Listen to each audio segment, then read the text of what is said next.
Namaste students, we are understanding the chapter ratio analysis. Today's second part of this lesson we are going to see. So this chapter has 4 parts, that is liquidity ratio, long-term solvency ratio, turnover ratio and profitability ratio. In last class we have seen the liquidity ratio, that means current ratio, quick ratio. In today's class we are going to listen about the second part of this lesson, long-term solvency ratio, which means debt, which includes debt equity ratio, proprietary ratio and capital gearing ratio. All those 6 we are going to see. So long-term solvency ratio has these 3 components: debt equity ratio, proprietary ratio and a capital gearing ratio. Now we are going to see about the debt equity ratio. What do you mean by debt equity ratio? Debt equity ratio is equal to long-term debt divided by shareholders fund. So debt equity ratio is calculated to assess the long-term solvency business position, business concern long term நீண்ட காலத்தில் கடன்களை அவங்க எப்படி அடைக்கிறதுக்கான விகிதங்களை கண்டுபிடிக்கிறது தான் dead equity ratio அப்படின்னு சொல்லுவாங்க. ஸோ அதுக்கான formula long term debt divided by share holders fund. இப்போ லாங் டேர்ம் டெட்னா என்னன்னு பாருங்க. இட் இன்க்ளூட்ஸ் டிபென்ச்சர்ஸ் கடன் பத்திரங்கள், bonds, long term and other long term borrowings, நீண்ட கால கடன்கள் எல்லாமே long term debt. Long term டெட்னா ஒன்றுமே கிடையாது, நீண்ட கால கடன்கள் தான். சரி, ஷேர் ஹோல்டர் ஃபண்டுக்கு என்னென்ன இருக்குன்னா, share holder fund is equal to equity share capital plus preference share capital plus reserves and surplus. இதுக்கு இன்னொரு ஃபார்முலாவும் இருக்குது, இங்கே பாருங்கள். Share holder fund is equal to total assets minus non current liability minus current liabilities. So இந்த formula தான் mostly வரும். இது எங்கேயாச்சும் இது வர்றதுக்கு வாய்ப்பு இருக்குது, அவ்வளோ வராது. ஸோ இது இஸ் த 2 ஃபார்முலாஸ். இந்த ஃபார்முலாஸ் வச்சு நம்ம இப்போ இந்த இல்லுஸ்ட்ரேஷன் போட போகிறோம்.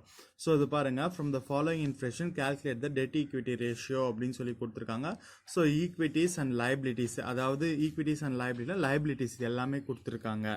ஸோ அதை வச்சு கண்டுபிடிக்க போகிறோம். டெட் ஈக்விட்டி ஃபார்முலா எழுதிங்க. Debt equity ratio is equal to long term ratio divided by share holder fund is equal to அந்த அமௌண்ட். இங்கே லாங் டேர்ம் பாரோயிங்ஸ் எவ்வளோ இருக்குது? டிபென்ச்சர்ஸ் மட்டும்தான் இருக்குது, அதனால் அந்த 80,000. ஷேர் ஹோல்டர்ஸ் ஃபண்ட் என்னென்ன இருக்குன்னு பார்த்துங்க. ஸோ இந்த ஃபார்முலாவில் இருக்கிறதெல்லாம் இதில் தேடி நம்ம பார்த்தோம்னா equity share capital plus reserves and surplus, இல்லாதெல்லாம் விட்டுருங்க. ஸோ அது ரெண்டும் ஆட் பண்ணால் 1,60,000. 80,000 டிவைடட் பை 1,60,000 gives to 0.5:1 இந்த ரேஷியோ கிடைக்கும். ஸோ இதுதாங்க debt equity ratio. Now we are going to see the second part, second formula, proprietary ratios.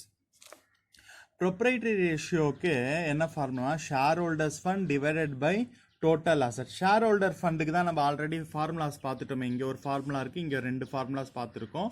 So total அசட்ஸ்லாம் கொஸ்டின்லேயே கொடுத்துருவோம். மொத்த asset, current assets, fixed asset எது இருக்கோ அதான் டோட்டல் அசட். அசட்ஸ்ன்னு அவனே கொடுத்துட்ருக்கான் பாருங்கள் இந்த சம்மில்.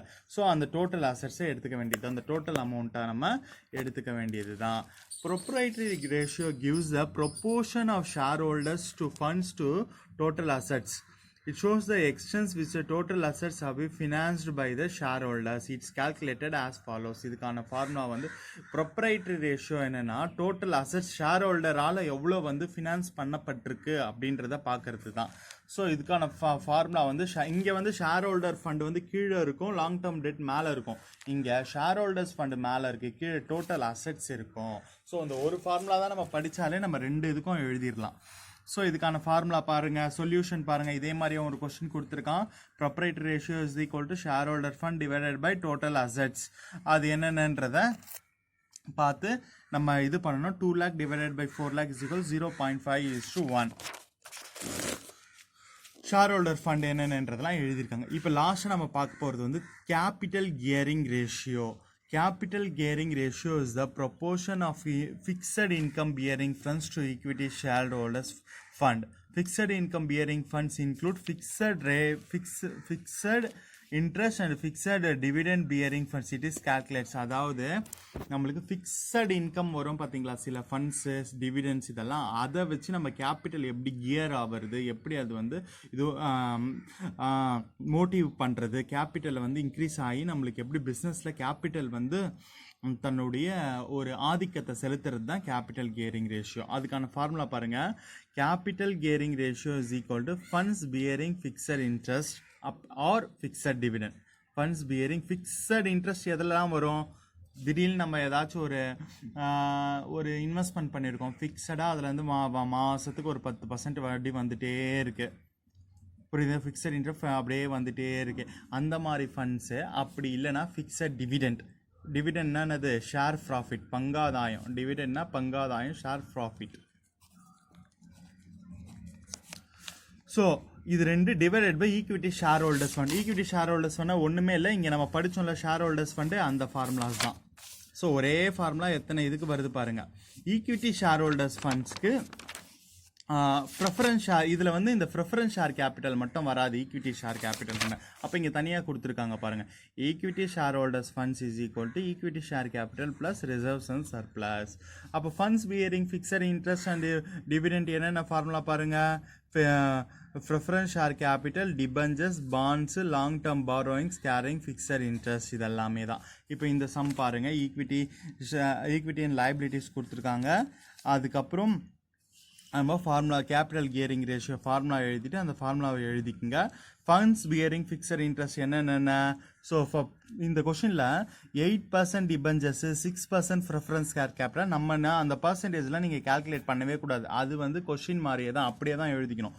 6% preference share capital plus 8% debentures. இங்கே ப்ரெஃபரன்ஸ் ஷேர் கேபிட்டல் டிபெஞ்சர்ஸ் இருக்கா, அது ரெண்டுத்தையும் ஆட் பண்ணி அந்த டோட்டல் போட்டுருக்காங்க. ஈக்விட்டி ஷேர் கேபிட்டல் அந்த அமௌண்ட்டை அங்கே போட்டு டோட்டல் போட்டுருக்காங்க. போட்டால் 4 lakhs வருது. Equity share capital plus general reserve plus surplus போட்டால் 4 lakhs. அப்போ 3 lakhs divided by 4 lakh 0.75:1 is the capital gearing ratio. Understand this. இப்போ இது எல்லாமே கலந்த மாதிரி இந்த 7th சம் பாருங்கள். ஸோ இது லாஸ்ட் டைம் ஆஃப் எலியில் கூட இந்த சம் கேட்டிருந்தான். ஃப்ரம் த ஃபாலோயிங் 5 mark சம்மில் from the following information balance sheet of அர்னன் லிமிடெட் அப்படின்னு சொல்லிட்டு debt equity ratio, proprietary ratio, capital gearing ratio, இது மூணுத்தையும் நம்ம கால்குலேட் பண்ணோம். ஸோ இது எல்லா டீட்டெயில்ஸும் இருக்கும். டெட் ஈக்விட்டி ரேஷியோக்கு ஃபார்முலா எழுதிக்கிங்க. அதில் இருக்க என்னென்னலாம் நம்ம ஃபார்முலாவில் படித்தோமோ நீங்கள் முதல்ல ஃபார்முலாவை எனக்கு தனியாக எழுதணும்.